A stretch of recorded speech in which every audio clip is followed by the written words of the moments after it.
livestock, helping to serve in the military, or even by helping us out in conservation all over the globe, wouldn't you know it? They do this by using their superpower, which is their super sniffer. They can smell up to about 100,000 times better than us, and we have a friend here today who is going to be demonstrating just this. Our friend here is going to be searching for a lemon-scented item somewhere out here in the presentation area. He does love a crowd and he loves his name, so let's get nice and loud for the one, the only, it's Elvis, the super dog. I don't know where he's Elvis! So Elvis here is going to be showing us how canines all over the globe help us out in conservation. For example, we do have some friends over in our Australia Conservation Hub that helped out in 2019 during those really devastating fires where wildlife was going and needing some help all over Australia. And so we had a friend over there named Smudge who was helping. There he goes. He says, I knew it was there. Some of that displaced wildlife. For example, koalas. He did not shake the koalas, but Elvis hasn't quite got that part yet. But they help to find this displaced wildlife and make sure that they can come back and get rehabilitated and nice and healthy and put back into their homes. So that's an amazing story about some resilience over in Australia. We also have amazing canines over all the way in Africa that are amazing scat detection dogs that are locating scat of endangered animals so that we can be able to protect them from poachers and the illegal pet trade. And even in our own backyard, our Southwest Conservation Hub, there was a team of frog dogs helping to locate the mountain yellow-legged frog, and there was even a chihuahua in that task force. So, canines of any size can help out. Specifically, Elvis here has a pretty interesting story. He was originally going to be a guide dog for Guide Dogs of America. We don't like to say that he failed the program, but he definitely didn't pass. I mean, in his defense, it's a very difficult program, but he actually was career reassigned to live here at Beckworth Bull, and he does have a very important job here. He is a companion to our 9-year-old South African cheetah, Alunga. They live together 24/7. They do everything together besides eat, because that is the reason why Elvis was honorably discharged from Guide Dogs of America. He's a little bit too food motivated to guide someone who can't see, so he is not fed with Alunga, or else he would eat all of her food. So he needs to eat his diet kibble and his veggies to stay nice and healthy. But let's give it up for him. He did a great job out here showing off his amazing sniffer skills. Our next friend is going to be focusing on our Southwest Conservation Hub, which is in our own backyard. Ooh, yeah. Here, San Diego Zoo Wildlife Alliance and our partners are working to conserve some really amazing wildlife. She's adorable. Such as the western burrowing owl. We've got our desert tortoises, even plant life like the bujang tree, and a lot of things that we can even have in our own backyard here in Southern California. And that includes this little friend that we're going to be meeting here today, which is a very exciting species of mammal, also known as a marsupial. She is the only living marsupial native here to North America, and her name is Penelope. She is a Virginia opossum, and she's pretty stinking cute. So opossums are pretty spectacular. Like I said, they are the only native marsupial here in North America, but they also have a few other really interesting distinct features besides that pouch. Because Penelope is a little lady, she does indeed have a pouch, but she also has about 50 razor-sharp teeth, as they are the mammal with the most teeth of most here found in North America, which is pretty special. They are often thought to be related to rodents because of that tail that they have, but that tail is pretty special. It is semi-prehensile, so when they are little, they actually can carry their entire body weight, and as they tend to grow larger as they get older, they will no longer be able to hold their own body weight up, but they still can use them to carry things like nest supplies and a variety of other things, which is pretty impressive. The opossum also is what we can actually thank for things like anti-venom. So they have been known to eat up to about 5,000 ticks in one season, and then also they can be bitten by a rattlesnake and then live to tell the tale. They will then eat the rattlesnake, which is pretty spectacular, and they are one of the reasons why we do have anti-venom today. They are pretty cute. They live hard and fast. They only live for about 3 years out in their native habitat, so if you see one in your own backyard, don't panic. They actually are doing a lot of good. They do something called playing possum. Has anyone heard of this before? So it is actually an innate response that they will do in a stressful situation, which they can't really control, but they will kind of faint and then excrete this really stinky smell from a gland on their body that will then make it seem like they have passed away, so a predator won't try to eat them, and then they can kind of regain themselves once they are out of harm's way, which is pretty spectacular. So if you ever do see an opossum, you think maybe it has passed away, definitely do not put it in a garbage can because it won't be able to escape. Penelope here in particular, she is about 2.5 years old, and she has been a rescue here for about the last year and a half maybe, and she was originally living at Project Wildlife and she was deemed non-releasable, and so we were very lucky to be able to offer her a home here, and she's been doing great. We are very, very lucky to have her and to be able to tell you all a little bit more about opossums because we know they can be a little bit misunderstood. They might seem scary, they look a little bit scruffy and scraggly, but they actually do have a very important job of eating all of those insects that are found out in our backyards that maybe we otherwise would not like to deal with, and protecting us from things like Lyme's disease, and also the story of why we have antivenom for rattlesnakes. So very, very important. So let's give it up for our beautiful opossum, Penelope. She did a great job on out here. All right, everyone. So we've still got plenty of friends to meet, but I'm actually going to be handing you off to my co-care specialist for the rest of the presentation. Thank you guys for coming. Bye, Raina. She didn't say who's coming out. Shauna. Raina, give it up for Raina one more time. Yay. Are you guys having a good time so far? All right, good. Well, we're going to keep it going. I know that Raina already mentioned our One Health approach to saving wildlife worldwide, and the next two wildlife ambassadors we're going to be meeting do represent that same thing, that we all kind of need each other to thrive and survive. One great example of this is some type of apex predator that does keep our rodent populations under control. Please bring out give it up for our fan favorite. This is Einstein, our Eurasian eagle owl.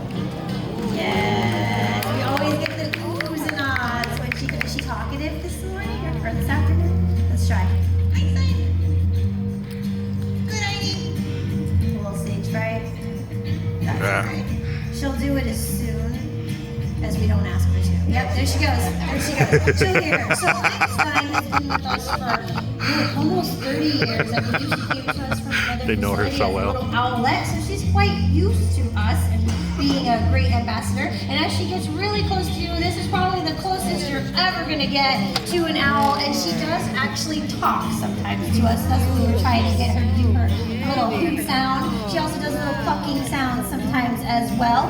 But this is a beautiful bird. This bird is called the Eurasian eagle owl because it how you doing? a large owl. The name eagle comes from being one of the largest owl species in the world. Chatty girl with no microphone. We have owls, of course, here in California that have the same coloring and kind of the same camouflage as Eurasian eagle owls. Those are the great horned owls, but those owls are much, much smaller than Einstein. So Eurasian eagle owl, one of the largest owls in the world. I think we have a pretty smart crowd around here, but does anyone weighs? 8 pounds. 9, 5. Okay, I knew you guys were smart. Okay, on the weekends, sometimes I get like 50 pounds now. So, okay. So this, exactly. She is very large, and her wingspan is 5 feet long, which is as tall as me. She is a whopping 6 pounds. Now that is actually quite large for a flighted bird. And what I'm trying to say is she's still flying around with those 6 pounds. She's covered in feathers, of course, and she's got what we call honeycomb bones, which means that they're kind of shaped like honeycomb and that they're very lightweight, but you can't break them. And the birds that we have that are, birds of prey like owls, they're only about 2.5, 3 pounds. So again, even though she's very large, that to be lightweight to be able to fly. Now I did say predator, very important to keeping the populations under control, and they do that with all these beautiful adaptations. First and foremost, those great big eyes that you saw, they can see clear across a football field, very small writing of a newspaper if they were to read. So of course they can spot a little rodent very, very far away. Her ears are asymmetrical, which means those tufts that you're looking at are just feathers that help break up the outline of her body. Her actual ears are kind of one here and one here, and that means that she can triangulate the sound of her prey within 1/10 of a degree. A very fancy way of saying if a mouse was under the snow and she was up in a tree, she can hear the heartbeat of that mouse. So she's got amazing hearing, amazing eyesight. When she decides to fly down, she has what's called silent flight. So even with that 5-foot wingspan, she comes on down. That prey never knows what hit them. And then those amazing talons, which is part of that eagle name that she has, the power behind those talons, thankfully she doesn't do this to us, can pop a car tire. So beautiful bird, but also quite a hunter of rodents, and these types of birds as well as snakes are crucial to our environment in keeping that rodent population down.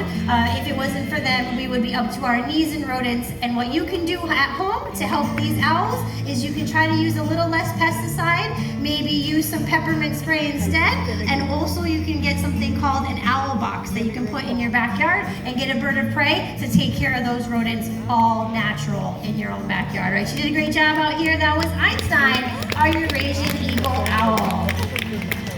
All right, now we're going to keep up with that One Health approach, and we're going to be bringing out two of my favorites, and they are a misunderstood species, so I always enjoy bringing them out and being able to maybe change your mind about them. Another keystone species. Oh my goodness. Beckworth. Everybody stay seated. Please stay seated. Okay, and Shasta. these are two of our wolves that are part of our Beckworth wolf pack. The one up here, this one's name is Shasta. She's the female. And her brother right here, his name is Beckworth. They are named after, two wolf packs that were reintroduced into the wild in California. And so that is one of those programs we are trying to Beckworth with Melissa. This is Victoria. So she showed you a very natural They spend more time behavior. there than they do here. One of the ways that wolves communicate, we all know that wolves howl. That's something that everybody's very aware of. But another way that they communicate is by scent marking. And you saw, she just showed off by that as well. So they are going to urinate And in Raina's their areas to kind of mark their support as well. territory. They are not as aggressive as people think they are, and they don't even really want to fight with other wolf packs. And so the best way to do that is to mark the territory and say this is our space, and so that way other wolves don't have to touch it. So this is something that we do for our wolves when they come out here on this presentation area. Makes them look very regal, doesn't it? Yes. So he's having a More great time time up there than But here. he's also showing you another natural behavior. So Shasta urinated, showed you that scent marking. And this behavior is called scent rolling. Raise your hand if you have a dog at home. Do you ever let that dog go outside unsupervised, like in the backyard or something? And then they come back in and they smell terrible. Guess what? They were probably scent rolling because our dogs, even though they're domesticated, they are descendants of wolves, okay? Now your dog at home doesn't know why it's scent rolling. It's just find something sticky and it's rolling in it. The wolves know why they're scent rolling. They use it to communicate. They're gonna roll in it and kind of rub it up on us or rub it up on each other and say, hey, look at this great smell that I found. And another very important reason why they scent roll is to cover up their own smell.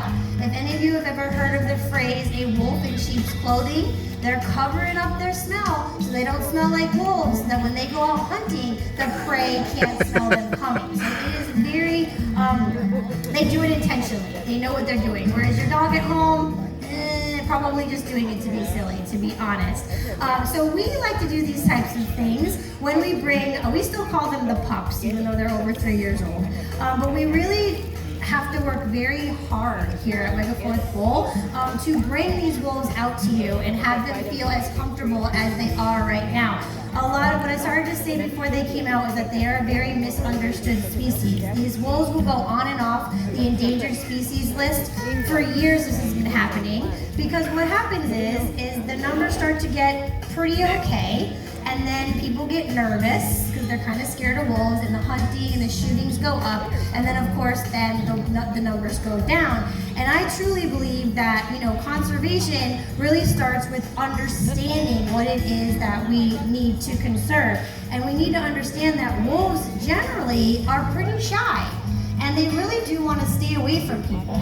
I've had people that go and do some research, they get people that bring them out to try to find the wolves. Basically, their sense of smell, you saw how Elvis has that great sense of smell, wolf sense of smell is even stronger. Generally speaking, they smell humans, they run the other way. So So they're not this big bad wolf that cartoons have portrayed. Hi, Bex. And they're not, you know, gonna go out and hurt you. And I think the more we understand how important they are and how not really dangerous they really are, the more we can kind of keep them around. Now, would I suggest you having a wolf as a pet? Absolutely not.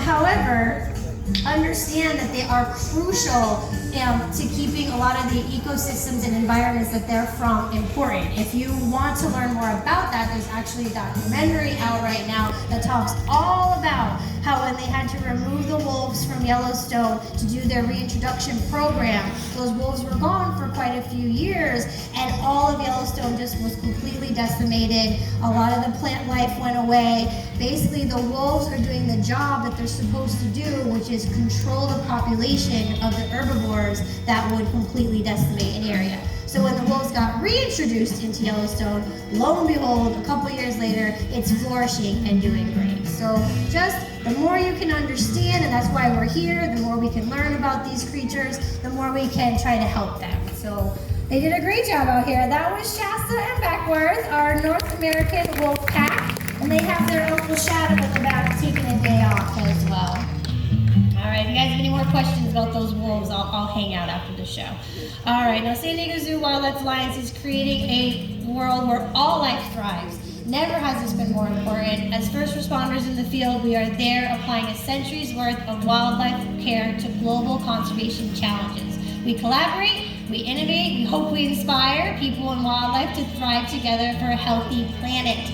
Conservation is at the heart of everything we do here, so thank you so much for being here and helping with that conservation. We hope we've inspired you to maybe take some action, maybe in your own backyard. Hope you've learned some things about the wildlife here, and most importantly, our key message, we hope that you remember that when wildlife thrives, truly all life thrives. Thank you so much and have a wonderful day here at the world famous San Diego Zoo. Bye, everyone. Thank you.